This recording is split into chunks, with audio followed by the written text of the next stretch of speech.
Hello everyone dear students, आज के इस वीडियो में हम फिर से ले रहे हैं 1 मार्क्स के क्वेश्चंस को, जो आपके सेक्शन ए से रिलेटेड बहुत ही इंपॉर्टेंट क्वेश्चंस होंगे। यहाँ पर हम लेने वाले हैं यूनिट 4 को, जो कि है आपकी इलेक्ट्रोमैग्नेटिज्म यानी वैद्युत चुंबकत्व। तो इसमें हम फर्स्ट ए नंबर ले रहे हैं, फिल इन द ब्लैंक्स यानी रिक्त स्थानों की पूर्ति कीजिए। तो फर्स्ट क्वेश्चन आपको स्क्रीन पर दिख रहा होगा। एक गतिशील आवेश डॉट डॉट क्षेत्र उत्पन्न करता है। A moving charge produces dot dot. तो आपको यहाँ पर आंसर में ये बताना है कि एक मूविंग चार्ज अपने अराउंड कौन कौन से फील्ड प्रोड्यूस करता है। देखिए, अगर बात करें एक स्टेशनरी चार्ज की, तो स्टेशनरी चार्ज हमेशा अपने चारों ओर प्रोड्यूस करता है एक इलेक्ट्रिक फील्ड, और मूविंग चार्ज अगर होगा तो वो अपने चारों ओर दो तरह के फील्ड प्रोड्यूस करेगा, इलेक्ट्रिक फील्ड भी प्रोड्यूस करेगा as well as magnetic field भी। तो इसका आंसर होगा वैद्युत एवं चुंबकीय क्षेत्र। ठीक है, तो एक गतिशील आवेश का उत्पन्न करता है, वैद्युत एवं चुंबकीय क्षेत्र दोनों को उत्पन्न करता है। A moving charge produces both electric and magnetic field. अगर आपका चार्ज स्टेशनरी होता केवल, तो वो क्या उत्पन्न करता, केवल इलेक्ट्रिक फील्ड प्रोड्यूस करता, तब वहां पर वो मैग्नेटिक फील्ड नहीं प्रोड्यूस कर पाता। ठीक है, नेक्स्ट क्वेश्चन पर चलते हैं। चुंबकीय फ्लक्स का मात्रक डॉट डॉट है, यानी unit of magnetic flux is dot dot. तो आपको बताना है कि चुंबकीय फ्लक्स की यूनिट क्या होती है। तो चुंबकीय फ्लक्स की अगर बात कर रहे हैं, तो जैसे आपने वैद्युत फ्लक्स की डेफिनेशन पढ़ी होगी, वैसे ही चुंबकीय फ्लक्स को भी आप डिफाइन करते हैं। चुंबकीय क्षेत्र में अगर कोई काल्पनिक पृष्ठ रख दें, तो उससे गुजरने वाली चुंबकीय बल रेखाओं की संख्या को ही चुंबकीय फ्लक्स कहते हैं। यानी कि number of magnetic field lines passing through any imaginary surface placed in a magnetic field is defined as magnetic flux. तो मैग्नेटिक फ्लक्स जो होता है उसका मात्रक जो लिया जाता है वो लिया जाता है वेबर। ठीक है, तो यहाँ पर मैं आंसर लिख रही हूँ, हिंदी में इसे लिखेंगे वेबर और इंग्लिश में इसको लिखेंगे WEBER वेबर।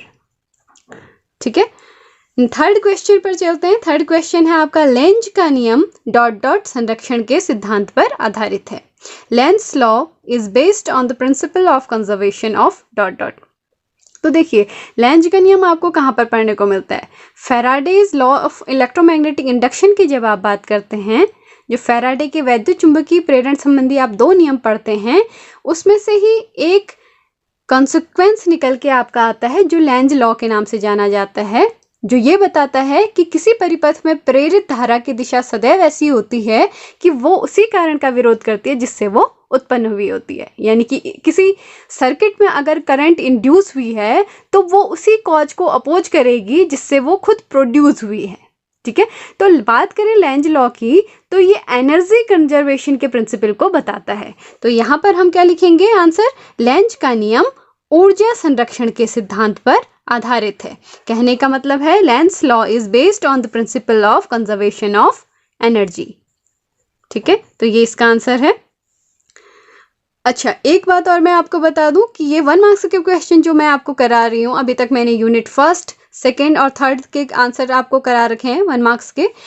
तो ये सारे क्वेश्चंस जो मैं आपको करा रही हूँ, इनमें से कई क्वेश्चन ऐसे हैं जो प्रीवियस ईयर क्वेश्चन पेपर में आपके पूछे गए हैं, तो इन्हें ध्यान से सुनिएगा। नेक्स्ट क्वेश्चन लेते हैं। 4th नंबर का क्वेश्चन है आपका, चुंबकीय क्षेत्र का SI मात्रक डॉट डॉट है। SI unit of magnetic field is dot dot. तो चुंबकीय क्षेत्र यानी मैग्नेटिक फील्ड एक ऐसा फील्ड होगा, मैग्नेट के किसी मैग्नेट के चारों ओर का ऐसा फील्ड जहां पर मैग्नेटिक इफेक्ट को हम फील कर सकें, उसको कहते हैं हम मैग्नेटिक फील्ड। तो मैग्नेटिक फील्ड का SI मात्रक यानी कि SI यूनिट जो है वो क्या होती है। SI यूनिट की बात करें तो वो ली जाती है टेस्ला, या फिर दूसरा कह सकते हैं वेबर पर मीटर स्क्वायर। ठीक है, तो यहाँ पर आप इन दोनों यूनिट में से कोई भी यूज कर सकते हैं, वेबर पर मीटर स्क्वायर, या फिर दूसरी इसकी यूनिट आप कह सकते हैं, ये फर्स्ट यूनिट में यहाँ पर लिख दे रही हूँ, सेकेंड यूनिट इसकी आप लिख सकते हैं टेस्ला। ठीक है, सिंपली टेस्ला भी लिख दें तो सही है आंसर। ठीक है, ये SI मात्रक है। एक अन्य मात्रक और इसका होता है जो CGS सिस्टम यानी सेंटीमीटर ग्राम सिस्टम सेकेंड में होता है, उसको बोलते हैं गॉस।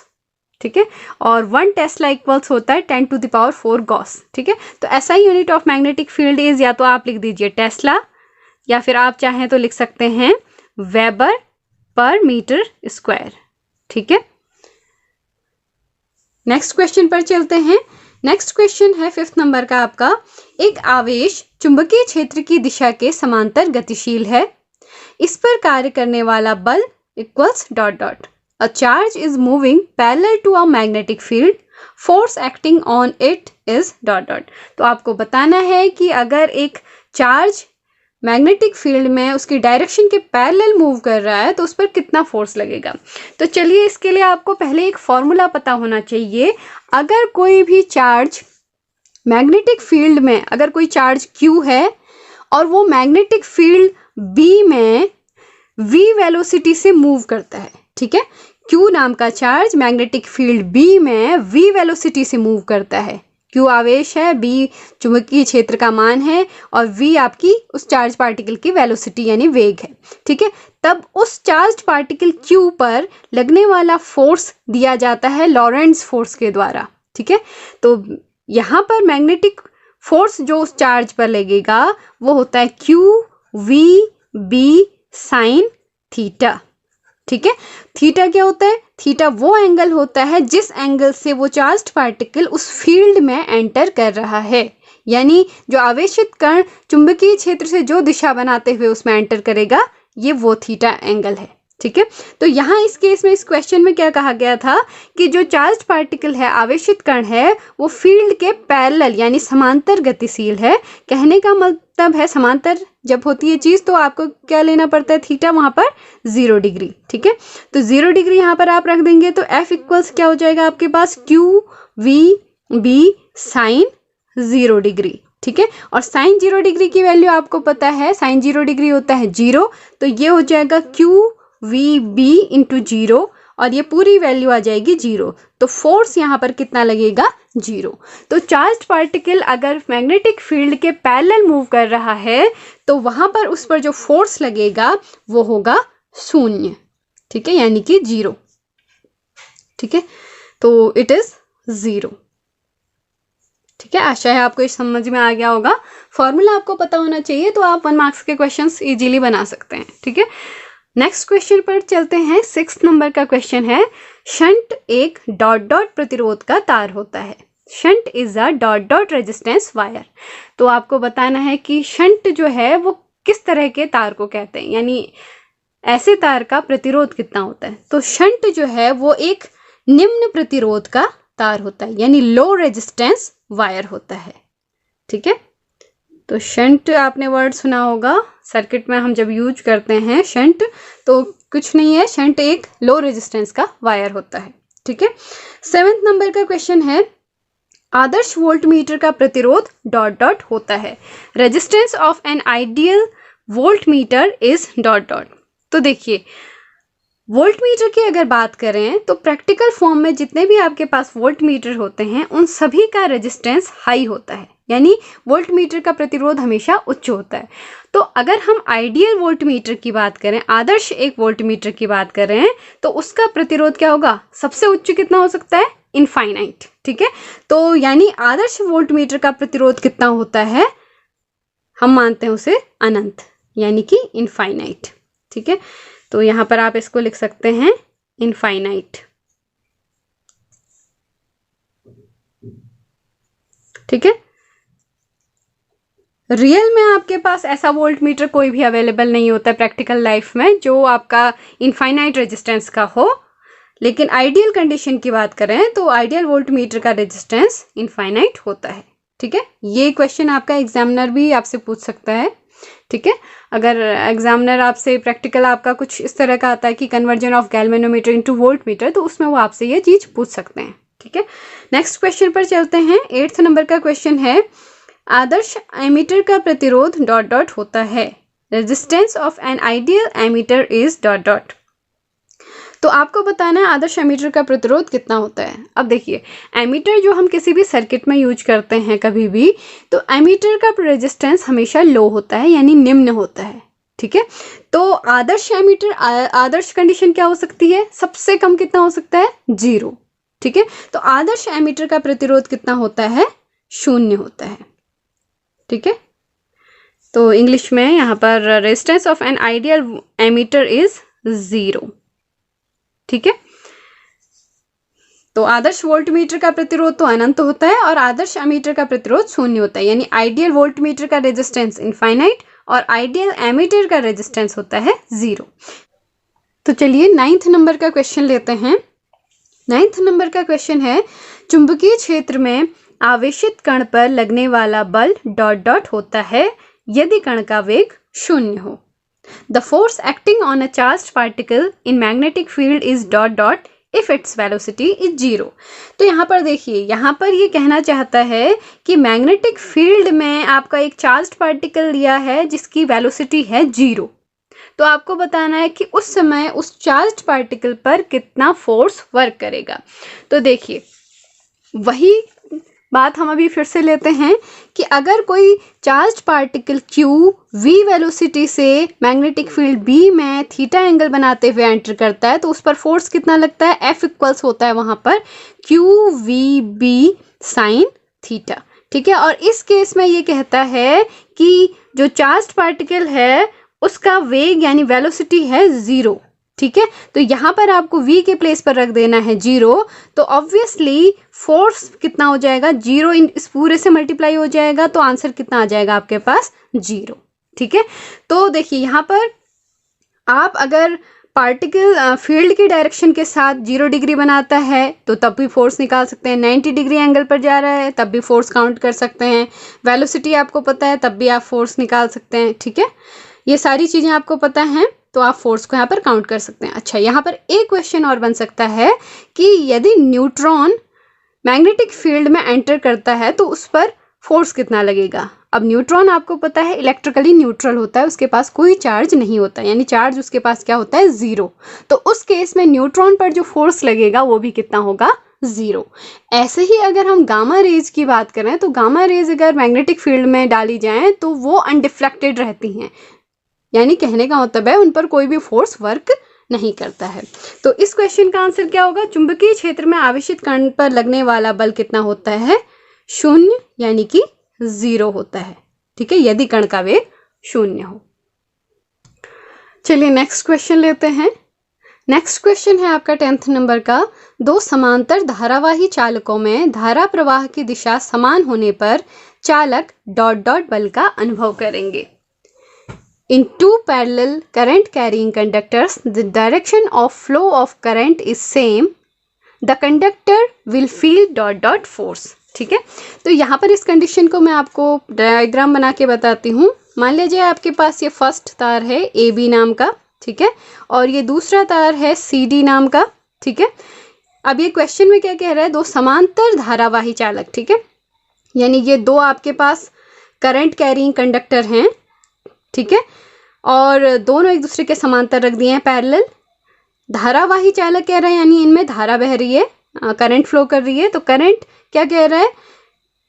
समांतर धारावाही चालकों में धारा प्रवाह की दिशा समान। ठीक है, तो धारा करंट जो फ्लो कर रही है, मान लीजिए यहाँ B से A की ओर फ्लो कर रही है और CD वायर में D से C की ओर को फ्लो कर रही है। ठीक है, सेम डायरेक्शन में दोनों में फ्लो कर रही है। तो AB और CD एक दूसरे के पैरेलल हैं, दोनों में जो है करंट सेम डायरेक्शन में फ्लो कर रही है। तो ये क्वेश्चन में पूछता है कि दोनों एक दूसरे पर किस तरह का बल लगाएंगे। ठीक है, अब ये आप सभी को पता होगा कि अगर एक तार में धारा बह रही है यानी करंट फ्लो कर रही है तो वो अपने आसपास क्या प्रोड्यूस करेगा? एक मैग्नेटिक फील्ड प्रोड्यूस करेगा। ठीक है, ये अपने चारों ओर जो मैग्नेटिक फील्ड प्रोड्यूस करेगा वो कंसेंट्रिक सर्कल्स के फॉर्म में होगा। ठीक है, तो यहाँ तक उसका फील्ड होगा। तो उस फील्ड में ये CD वायर रखा होगा। CD वायर पर इस वायर के मैग्नेटिक फील्ड की वजह से एक फोर्स लगेगा और उस फोर्स की डायरेक्शन आप फ्लेमिंग्स लेफ्ट हैंड रूल से फाइंड आउट कर सकते हैं और उसकी डायरेक्शन होगी टुवर्ड्स AB। ठीक है, इन द सेम मैनर अगर हम ये अब दूसरी तरह से देखते हैं, CD वायर में भी करंट फ्लो कर रही है तो ये अपने चारों ओर भी मैग्नेटिक फील्ड प्रोड्यूस करेगा और वो मैग्नेटिक फील्ड के अंदर हम ये मान सकते हैं कि AB वायर रखा है। तो CD वायर के मैग्नेटिक फील्ड के अंदर AB वायर रखा है, तो ए बी वायर किसी मैग्नेटिक फील्ड में होने की वजह से उस पर भी एक फोर्स लगेगा, ठीक है, और वो फोर्स की डायरेक्शन भी आप फ्लेमिंग्स लेफ्ट हैंड रूल से फाइंड आउट कर सकते हैं, और वो डायरेक्शन निकल के आएगी टुवर्ड्स सी डी, ठीक है। तो सी डी वायर की वजह से ए बी वायर पर फोर्स जो लग रहा है वो इधर को लग रहा है, और ए बी वायर की वजह से इस दूसरे सी डी वायर पर फोर्स इधर को लग रहा है, ठीक है। तो दोनों एक दूसरे को क्या कर रहे हैं यहाँ पर, अट्रैक्ट कर रहे हैं, यानी कि दोनों एक दूसरे को क्या कर रहे हैं यहाँ पर, आकर्षित कर रहे हैं। इसके विपरीत अगर इन दोनों में करंट अपोजिट डायरेक्शन में फ्लो करती तो दोनों एक दूसरे को क्या करते, रिपेल करते, यानी प्रतिकर्षित करते। ये क्वेश्चन एग्जाम में भी आया हुआ था आपका, ठीक है। तो ये बात ध्यान में रख लीजिए कि सेम डायरेक्शन में चल रहे हैं तो साथ साथ चलेंगे तो एक दूसरे को अट्रैक्ट करेंगे, और अपोजिट डायरेक्शन में चलेंगे तो एक दूसरे को रिपेल करेंगे, ठीक है। तो इस क्वेश्चन का आंसर क्या होगा, दो समांतर धारावाही चालकों में धारा प्रवाह की दिशा समान होने पर चालक किस बल का अनुभव करेंगे, यहाँ पर आप लिख सकते हैं आकर्षण बल का अनुभव करेंगे, क्योंकि वो एक दूसरे को क्या कर रहे हैं, आकर्षित कर रहे हैं, अट्रैक्ट कर रहे हैं। In two parallel current carrying conductors, the direction of flow of current is same. The conductor will feel attractive force, ठीक है, या फिर the conductor will feel force of attraction, ठीक है। अगर धारा विपरीत दिशा में होती दोनों में तो उस समय क्या होता, प्रतिकर्षण बल होता। चलिए नेक्स्ट क्वेश्चन लेते हैं, बी नंबर का क्वेश्चन है आपका, राइट ट्रू और फॉल्स, यानी सत्य और असत्य लिखना है, आपको बताना है कि ट्रू है स्टेटमेंट या फॉल्स है, ठीक है। तो फर्स्ट क्वेश्चन है इसमें है 11th नंबर का क्वेश्चन, एमीटर प्रतिरोध मापता है, ammeter is used to measure resistance, ठीक है।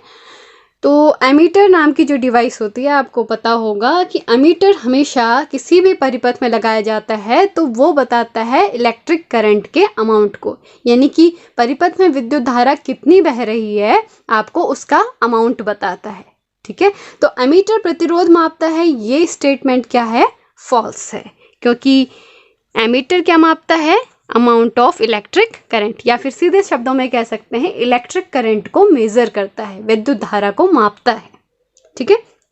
इसी की तरह से अगर ये क्वेश्चन आ जाए कि वोल्ट मीटर किसे नापता है, तो वोल्ट मीटर वोल्टेज को नापता है, ठीक है। अब 12 नंबर का क्वेश्चन है आपका यहाँ पर, चुंबकीय बल रेखाएं एक दूसरे को काटती हैं, magnetic lines of force cut each other, ठीक है। अब आपने इलेक्ट्रिक फील्ड लाइंस हों चाहे मैग्नेटिक फील्ड लाइंस हों, उनकी एक प्रॉपर्टी बखूबी पड़ी होगी कि चाहे इलेक्ट्रिक फील्ड लाइंस हों यानी वैद्युत बल रेखाएं हों, या फिर मैग्नेटिक फील्ड लाइंस हों यानी चुंबकीय बल रेखाएं हों, तो चुंबकीय बल रेखाएं कभी एक दूसरे को नहीं काटती हैं।